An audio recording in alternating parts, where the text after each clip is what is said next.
দিয়ে আমি চুলেতে কি মাখলাম। তো হ্যালো বন্ধুরা, কেমন আছো সবাই? আশা করি সবাই ভালো আছো। আজ ছিল বৃহস্পতিবার। সকালে ঘুম থেকে উঠে স্নান করে নিয়েছিলাম, কিন্তু স্নান করার আগে আমি মাথায় মেখেছিলাম টক দই। কারণ আমার মাথাতে অনেক খুশকি হয়েছিল, আর অনেক চুলও উঠছিল, আর অনেকটা ড্রাই হয়ে গিয়েছিল আমার চুলটা। আর চান করার পর আমি পুজো দিতে চলে যাই। পুজো দেওয়ার আগে আমি অনেক ফুল তুলে নিয়েছি, আর এই ফুল গাছগুলো আমাদের বাড়িতেই লাগিয়েছি। আর এই সাদা জবা গাছটা কাদের বাড়িতে আছে কমেন্টে জানাবে বন্ধুরা। আর তোমাদের বাড়িতে কি কি ফুল গাছ আছে সেটাও কমেন্টে জানাবে। আর হ্যাঁ বন্ধুরা, আমি যখন এডিট করতে বসি না, কি বলবো বুঝতে পারি না, আমার মনে হয় আমি একটু উল্টোপাল্টাই বকে দিই।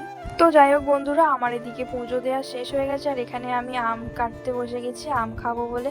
তো দেখো, আমি এরকম ডিজাইন করে আম কেটে খাই। তোমাদেরও কি আমার মতো এরকম আম কেটে খেতে ভালো লাগে ডিজাইন করে?